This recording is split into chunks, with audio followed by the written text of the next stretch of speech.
The patrol of Craxian ships dropped out of hyperspace with predatory grace. 5 sleek vessels, their hulls gleaming with a metallic purple sheen, moved into formation around what appeared to be space debris. But as they circled closer, the object revealed itself to be far more interesting. "Commander Vexillar, scans confirm it's a human warship," reported the sensor officer aboard the lead Craxian vessel. Designation reads as USS Valiant. Power signatures minimal. Life support barely functioning. Commander Vexillar, a tall Craxian with ridge-lined features and 6-fingered hands, leaned forward in his command chair. His species had been conquering human colonies for the past 3 years with little resistance. Their technology was superior, their tactics unmatched by the scattered human defenses. "How old?" he asked, mandibles clicking with curiosity. "Based on design and registry, approximately 75 Earth years," the officer replied. Laughter rippled across the command deck. The Craxians had only encountered humans 20 years ago. This vessel was from before first contact. "A relic," Vexillar said dismissively. "Bring us alongside. I want a boarding party ready. Let's see what treasures this museum piece might hold." Deep, within the USS Valiant, emergency power flickered through ancient circuits. In a sealed chamber at the heart of the ship, a single cryopod hummed softly.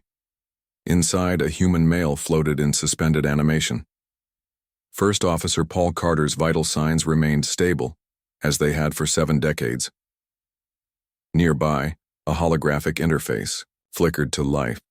Lines of code scrolled rapidly as the ship's artificial intelligence system, Atlas, processed new sensor data. "Proximity alert," Atlas announced to the empty bridge. "Unknown vessels detected, initiating security protocols." The AI had been operating in minimal power mode since the Valiant had been separated from Earth's fleet during the Battle of Proxima Centauri. With the ship damaged and most of the crew dead, Atlas had followed final orders: preserve the ship and remaining personnel until rescue arrived. For 75 years, Atlas had waited. The Craxian boarding shuttle docked with the Valiant, magnetic clamps securing it to the ancient airlock. 6 armed soldiers in sleek combat armor stepped aboard, weapons raised.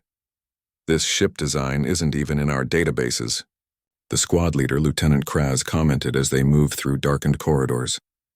"Primitive projectile weapon mounts, physical control interfaces. It's like walking through a history lesson." "Look at these hull plates," another soldier said, running a scanner over the wall. "Reinforced titanium steel alloy. We haven't seen. Humans use this in decades. Our plasma cutters would slice through this like soft tissue." The boarding party moved deeper into the ship, their helmet lights illuminating corridors that had been dark for generations. They passed crew quarters, a mess hall with plates still set on tables, and maintenance bays with tools left mid-repair. "Command, we're approaching what appears to be the bridge," Kraz reported. "No signs of crew living or dead. Strange." Commander Vexillar's voice crackled through the comm. "The humans must have abandoned ship after sustaining damage. Prepare it for towing. This will make an excellent addition to our Victory Museum." In the cryopod chamber, Atlas continued its assessment. The intruders were classified as hostile. Tactical options were limited with minimal power reserves. The AI made a decision and initiated the revival sequence for First Officer Carter. As the Craxians continued to explore and mock the outdated technology, they remained unaware of the activity in the ship's core. Fluids drained from the cryopod. Vital signs strengthened. Neural activity spiked. "This ship couldn't even penetrate our weakest shields." Lieutenant Kraz laughed, tapping a weapon mount with his armored knuckle. "The humans thought this would protect them?" In the cryopod, Paul Carter's eyes snapped open for the first time in 75 years. And the old relic began to wake up. Paul Carter's lungs burned as he took his first conscious breath in 75 years. The cryopod hissed open, cold, mist spilling onto the floor. His muscles screamed in protest as he tried to move. "First Officer Carter, please remain calm." Atlas's mechanical voice sounded nearby.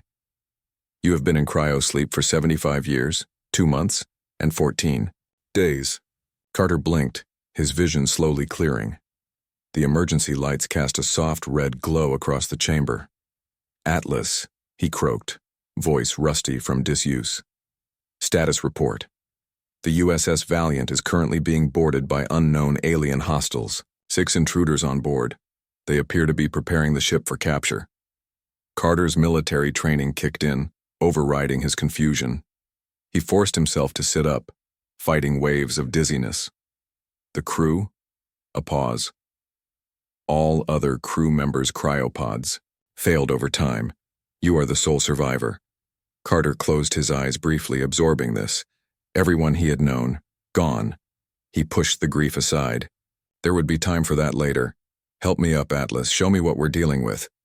A small screen activated near the cryopod, displaying the boarding party moving through the ship. The aliens were tall, with ridge-lined faces and 6-fingered hands. Their armor was sleek and advanced. Species designation? Carter asked, forcing his legs to support his weight. Unknown at time of your cryosleep. Current databanks identify them as Craxians. First contact with humans occurred approximately 20 years ago. Relations have been hostile for the past 3 years. Carter managed to stand, leaning against a console. Memories flooded back.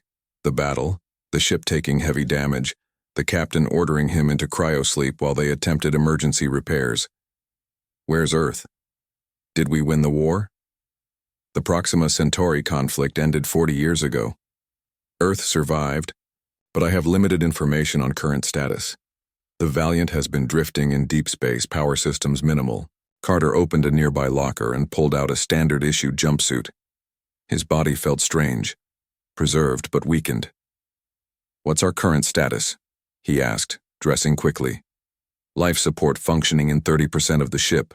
Weapons systems, offline. Engine capacity at 12%. I have been maintaining stealth protocols to avoid detection. Through the monitor, Carter watched as one of the aliens contemptuously kicked an old console. Look at this primitive garbage, the alien said in a translated voice. Hard buttons and switches. Did they not have neural interfaces? Another alien laughed. Their weapons are practically museum pieces. Carter felt a surge of anger. The Valiant had been state-of-the-art when commissioned. His friends had died aboard her. Atlas, do we have any operational security measures? Internal defense systems can be brought online, but power usage would alert the intruders to our active status. Carter nodded, thinking quickly. Keep them, in the dark. Can you seal bulkheads between sections without them noticing? Affirmative. Low-power magnetic seals can be engaged. Do it. Isolate them from each other, and give me a route to the armory that avoids their current positions. As Carter moved toward the door, his legs growing steadier, a holographic map appeared showing a path through maintenance tunnels. First Officer Carter, Atlas said. Based on intercepted communications, the Craxians have conquered several human colony worlds. They consider human technology inferior and outdated. Carter smiled grimly as he slipped into the maintenance tunnel. Let's show them what this old relic can do. In the corridor above, a Craxian soldier was saying, Command wants us to download. Their navigational data might give us clues to more human outposts. None of them noticed as bulkheads silently closed behind them, cutting their squad into 3 separate groups. None of them realized that the ship they had dismissed as dead was very much alive and getting angry. Carter moved through the maintenance tunnels with growing confidence. His body was remembering its training, muscle memory returning despite the long sleep. The armory was 3 decks down, accessible through a service shaft that the Craxians hadn't discovered. Atlas, what's the status of our unwelcome guests? Carter whispered as he climbed down a ladder. The boarding party has been successfully separated into 3 groups. They are attempting to communicate, but the ship's structure is interfering with their signals. Carter smiled. The Valiant had been built with internal communications shielding, a feature designed to prevent enemy boarding parties from coordinating, if they ever took the ship. An old design choice that was now proving useful. He reached the armory door and placed his palm on the scanner. To his surprise, it still recognized him, the lock clicking open. Your biometrics were preserved during cryosleep, Atlas explained. Inside, Carter found rows of weapons, standard Navy pulse rifles, sidearms, and tactical gear. He equipped himself quickly, the familiar weight of the gear comforting. First Officer Carter, Atlas interrupted. I am detecting another human life sign aboard the Craxian vessel still docked to our airlock. Carter paused. A prisoner? Most likely. Biosigns indicate female, approximately 30 years of age. Stress markers elevated. Can you access their ship's systems? Limited access possible. Their security is advanced but has vulnerabilities to older protocols they did not anticipate. Carter nodded. Show me the route to their ship. I'm not leaving anyone behind. Using Atlas's guidance, Carter moved silently through the ship, avoiding the isolated Craxian search parties. He reached the airlock connecting to the alien shuttle and carefully boarded. The prisoner was secured in a small holding cell. A human woman with short blonde hair looked up in shock as Carter appeared at the door. Who? She began. First Officer Paul Carter, USS Valiant. I'm getting you out of here. The woman stared at him in disbelief. The Valiant? That ship disappeared, over 70 years ago. It's a long story, Carter said as he worked on the cell's locking mechanism. Your name? Lisa Reeves. I was science officer on the research vessel Horizon before the Craxians captured us 3 months ago. The lock gave way and Lisa stepped out cautiously. The Craxians have never seen anything like your ship, she said as they moved back toward the Valiant. They've only fought against modern human vessels, ships with neural interfaces and plasma drives. They seem pretty confident, Carter noted. Lisa's expression darkened. They've earned it. 12 human colonies have fallen in the past 3 years. Their technology outpaces ours in almost every area. Almost? They've never faced Earth's main fleet, only our colonial defense forces. They entered the Valiant, and Carter sealed the airlock behind them. Atlas, status update, he requested. Craxian search parties are growing frustrated. They have discovered the sealed bulkheads and are attempting to cut through. Carter turned to Lisa. I need to know everything about these Craxians. Weaknesses, language, tactics, anything you've learned while captive. Lisa nodded. Their armor has cooling vents at the joints. They run hotter than humans and need thermal regulation. Their language has 6 basic dialects. I've picked up enough to understand simple commands. That's a start. Atlas, continue bringing systems online gradually. Don't alert them to full power restoration. Affirmative. Main weapon systems can be prepared without external power signatures. Lisa looked around in wonder. I studied ships like this in history classes. Basic analog and digital hybrid systems. The Craxians think this technology is primitive. Carter checked his weapon. That's their mistake. Sometimes old solutions work best for new problems. Through the ship's monitoring system, they watched as one of the Craxian soldiers finally cut through a bulkhead, only to find another sealed door beyond. What is this? The alien demanded in frustration. Carter smiled grimly. They think this ship is just an antique. Time to educate them about human history, starting with how we fight when cornered. Carter leaned over a holographic display of the Valiant, studying the positions of the Craxian boarding parties. Lisa stood beside him, pointing out details about their equipment and tactics. They rely heavily on their advanced sensors, she explained. Without them, their combat effectiveness drops significantly. Carter nodded. Atlas, what's the status of our internal defense systems? Ship-wide defense grid is at 40% capacity. Motion sensors and emergency containment systems are operational. Perfect, Carter said, a plan forming. My old captain used to talk about the ghost ship protocol. Is that still in the system? Affirmative, Atlas responded. Ghost ship protocol was designed for asymmetric defense against boarding parties. It has not been used in actual combat. Lisa looked confused. Ghost ship? It's an old playbook, Carter explained. When outnumbered and outgunned, don't fight fair. He tapped several commands into the console. Atlas, prepare to implement. Ghost ship protocol on my mark. Carter handed Lisa a pulse rifle. Ever use one of these? She took it awkwardly. Basic training only. Modern weapons are mostly automated. These are simpler. Point, aim, pull trigger. The basics never change. He checked his own weapon. Stay close to me. This is going to get chaotic. They moved through the ship's corridors toward the engineering section. Carter stopped occasionally to place small devices at key junctions. Motion, sensors, he explained. Old school, completely passive. No energy signature for them to detect. In engineering, Carter accessed the main control panel. Atlas, status of the Craxian teams. All three groups are attempting to reach the bridge. They have called for reinforcements from their main vessel. Time to welcome them properly. Execute Ghost Ship Protocol. Throughout the Valiant, lights began to flicker and die. Environmental systems whined down. Even the emergency lighting failed, plunging the ship into near-total darkness. "What's happening?" Lisa whispered. "We're playing dead," Carter replied, his face illuminated by the soft glow of a handheld light. "And setting the stage." In the darkness, the Craxian soldiers activated, their helmet lights creating beams of visibility in the blackness. "Power failure?" one asked. "This junk heap is falling apart," another replied.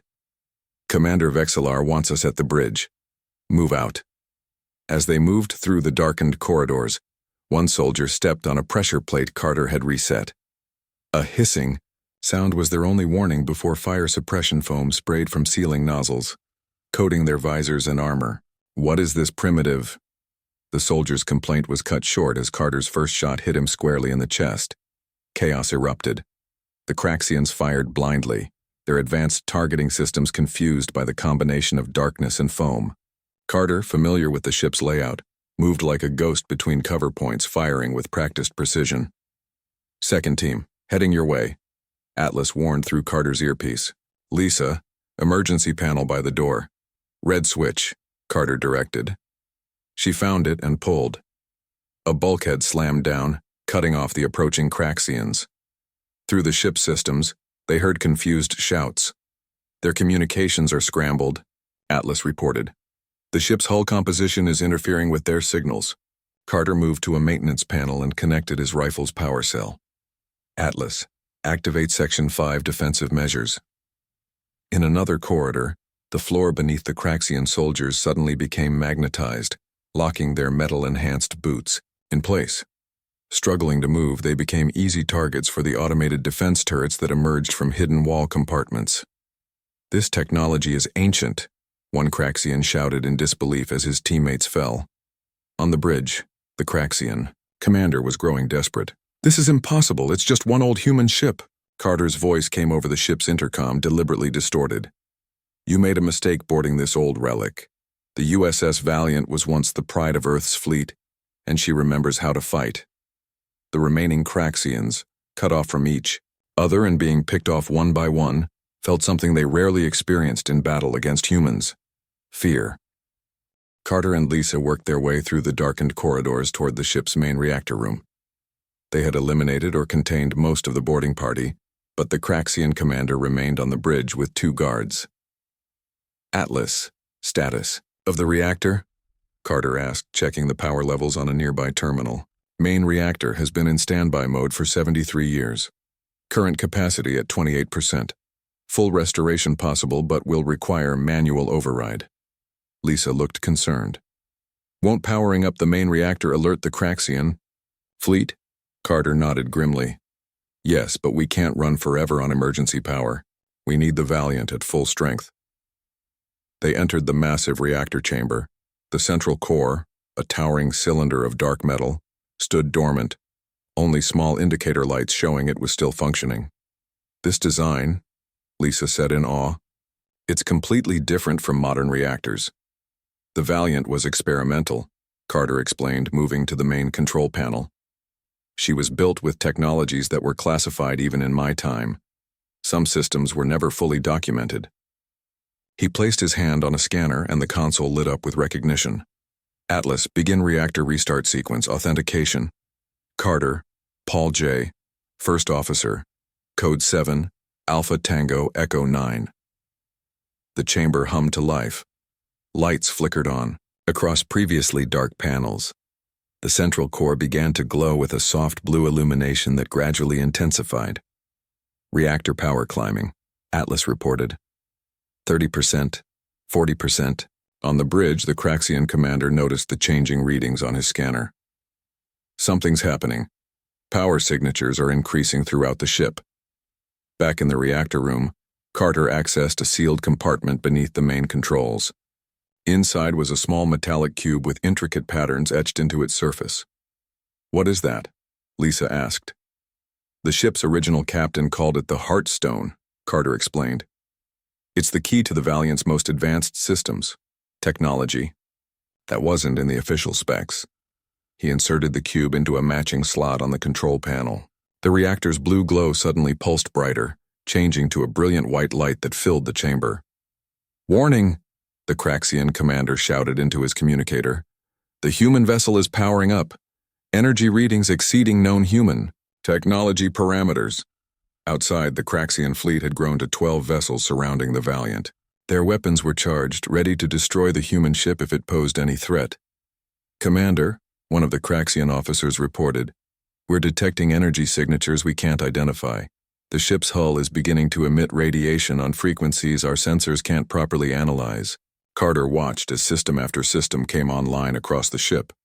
Weapons, shields, engines, all awakening from their long slumber. "Reactor at 80% and climbing," Atlas announced. "Accessing classified weapons protocols.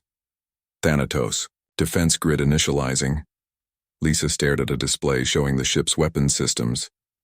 "These aren't in any historical record I've ever studied."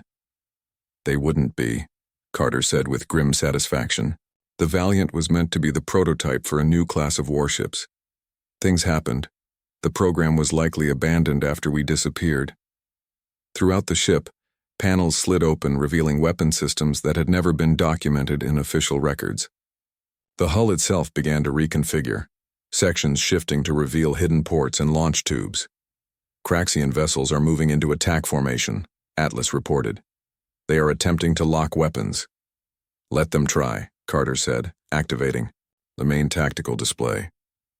The Valiant's hull is lined with reflective material that confuses targeting systems.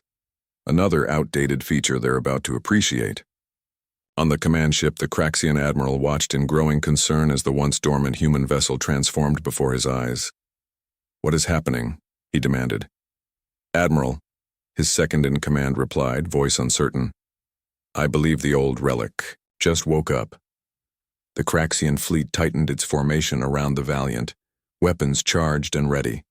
Inside the human warship, Carter and Lisa hurried to the bridge, where the last 3 Craxians were still trying to maintain control. "Reactor at full capacity," Atlas announced. "All systems online.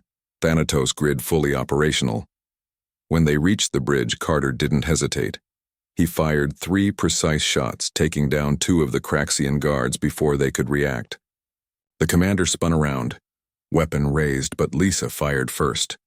Her shot caught the alien in the shoulder, sending him crashing against a console. "The bridge is ours," Carter said, moving to the captain's chair. It felt strange sitting there. This had been Captain Harlow's place. But Harlow was long gone, like all the others. "Atlas, ship status?" "The Valiant is combat ready, First Officer Carter." Craxian boarding cables still attached to hull sections 7 through 12. Craxian fleet in attack formation. Weapons lock attempting and failing. Carter studied the tactical display.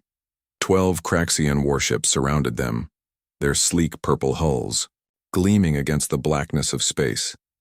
"They're trying to capture us intact," Lisa observed, checking the wounded Craxian commander who was now unconscious. "Otherwise, they would have opened fire already."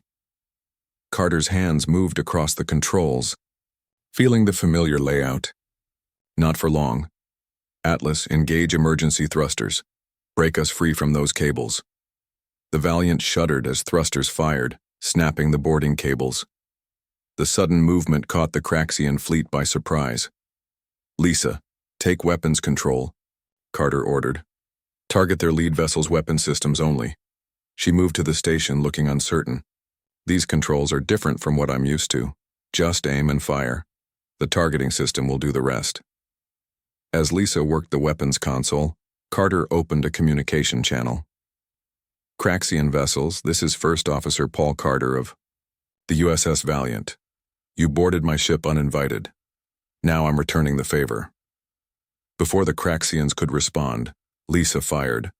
A brilliant blue beam shot from the Valiant's forward array, striking the lead Craxian ship's main weapon mount. Instead of exploding, the alien weapon simply went dark.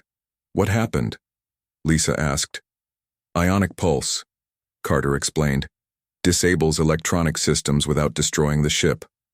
Another outdated technology.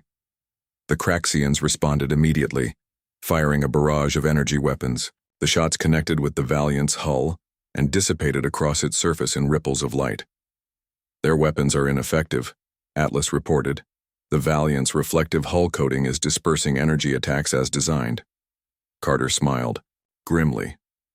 Now it's our turn. Atlas, activate the Valiant's main guns. Along the length of the ship, panels slid open, revealing massive cannon barrels. These weren't energy weapons like modern ships used. They were electromagnetically accelerated projectile weapons, designed to fire physical ammunition at near light speeds. Firing solutions calculated, Atlas announced. Targets locked. Fire, Carter ordered. The Valiant shuddered as the main guns fired in sequence. Solid projectiles streaked toward the Craxian vessels, moving too fast for their defensive systems to track. 3 ships took direct hits to their engines, immediately losing power and beginning to drift. They're confused, Lisa said, watching the sensor readings. Their shields are calibrated for energy weapons, not physical projectiles. Carter nodded. Exactly. Sometimes the old ways work best. He adjusted the ship's position, bringing them around for another attack run. Atlas, prepare for hyperspace jump. Hyperspace coordinates? The AI asked. Carter considered for a moment. Calculate jump to the nearest human outpost. Let's see what's left of our civilization. As the Valiant prepared to jump, the remaining Craxian ships attempted to regroup, frantically adjusting their defenses for this unexpected threat. The hunter becomes the hunted, Carter said quietly, as the hyperspace engines spooled up. The stars outside stretched into lines of light and the Valiant disappeared, leaving behind a confused and damaged Craxian fleet, and the beginning of a legend that would soon spread throughout the galaxy. The Valiant emerged from hyperspace at the edge of the Tau Ceti system. Carter and Lisa stood on the bridge, staring at the view screen in tense silence. According to Lisa's information, this had once been a thriving human colony. Atlas scan, for human settlements or ships, Carter ordered. Scanning, the AI responded. After a moment, it continued. Multiple human signatures detected. Defense stations in orbit around the 4th planet. Military vessels on patrol patterns. Carter and Lisa exchanged surprised looks. They've held out against the Craxians here? Lisa asked in disbelief.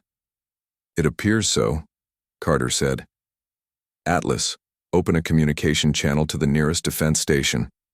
The view screen flickered, then showed a young woman in a uniform Carter didn't recognize. Her eyes widened when she saw the bridge of the Valiant. Unknown vessel.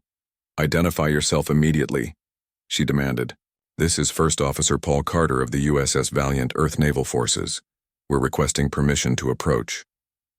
The woman's expression shifted from suspicion to shock. The Valiant? That's impossible.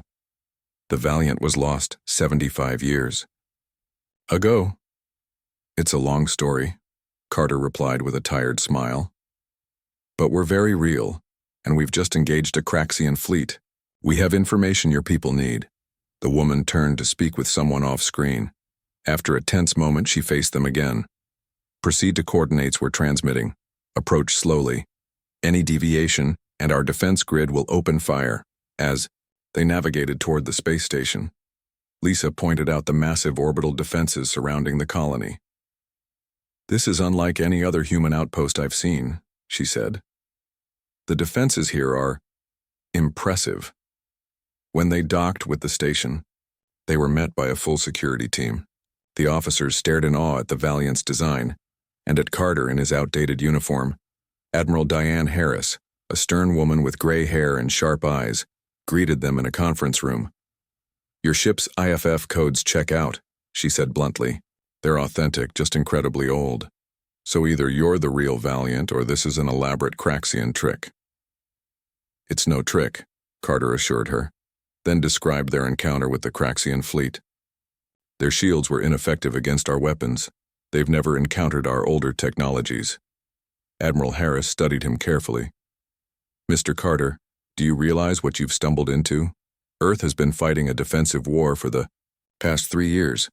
The Craxians have taken 12 of our outer colonies. So I've been told, Carter replied. But why haven't they attacked Earth directly? Because they can't find it, Harris said simply. Carter and Lisa exchanged confused glances. After the first colonies fell, Harris explained, Earth enacted the blackout protocol. All direct routes to the Sol system were mined with sensor jamming devices. Navigational databases were purged. Earth effectively erased itself from the map. A quarantine, Carter murmured. Smart. It's bought us time, Harris agreed. We've been developing new weapons, new defenses, but the Craxians keep advancing. Until now they've had the upper hand in every engagement. Carter leaned forward. Admiral, the Valiant is equipped with weapon systems that were experimental. Even in my time, the Craxians have no defense against them because they've never seen them before. Harris's eyes narrowed with interest. Atlas, Carter continued. Transmit our battle data to the station's computers. As the data transferred, Harris and her officers watched the Valiant's engagement with the Craxian fleet. Their expressions changed from skepticism to growing hope. This could change everything, Harris said quietly. If we could reproduce these weapons.